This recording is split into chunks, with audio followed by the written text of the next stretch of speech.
All right, let's dive into something huge today.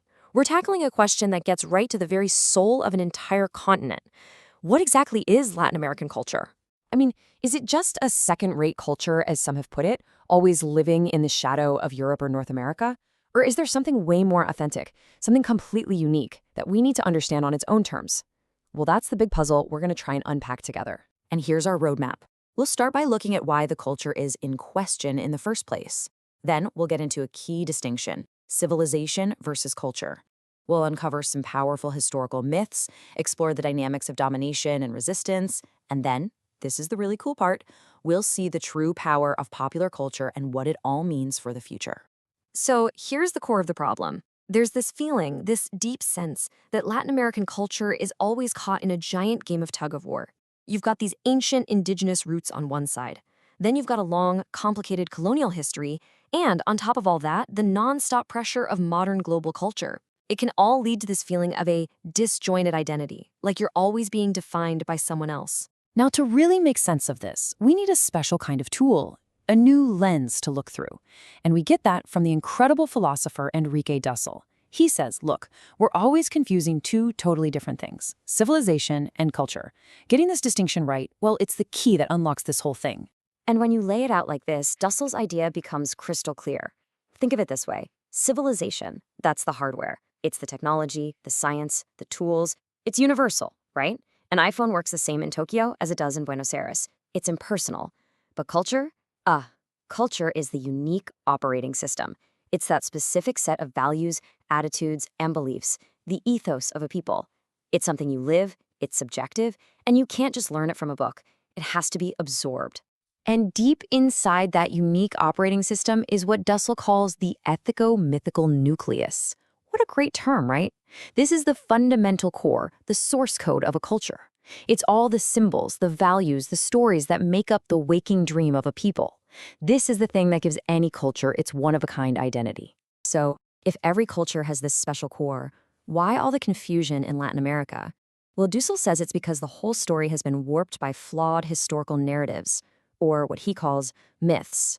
And these aren't just fairy tales. They are specific, incomplete versions of history that serve a political purpose. And you can see how this works. Depending on where you decide history starts, you get a completely different story.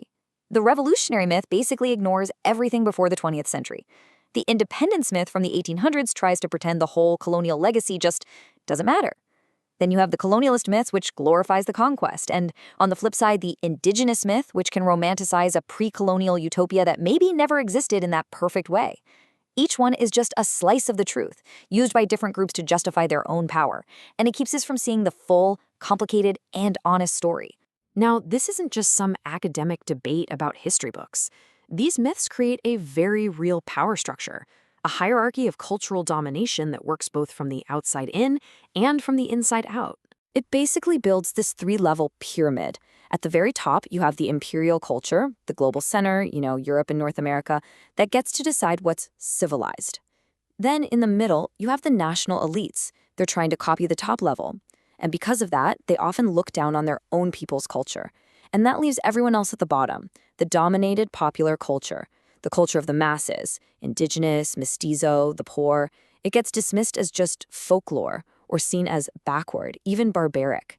But this is where the whole analysis does a 180. Dussel argues that the real key to finding an authentic, liberated identity isn't at the top of that pyramid with the elites who are busy copying everyone else. Nope, it's at the very bottom with the culture of the oppressed. This quote says it all, doesn't it?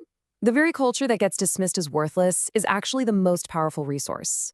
It's uncontaminated precisely because it's been left out of those games of imitation the elites are playing. It isn't a culture of assimilation, it is a culture of resistance. So, what makes popular culture so powerful? Well, for one, it's not trying to be anything else. It holds the real, lived memory of oppression and the daily struggle to survive. It's the wellspring of those authentic symbols and values we talked about, that ethico-mythical nucleus.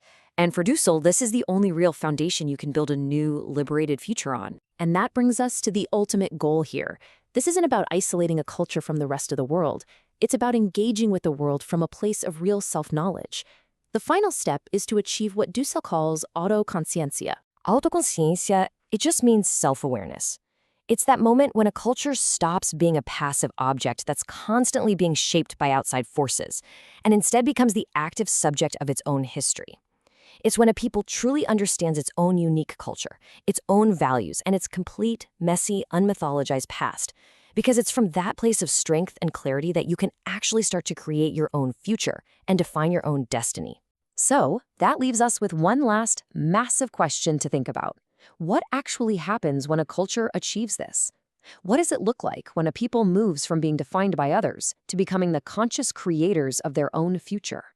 That is the dream and the challenge at the very heart of this entire idea.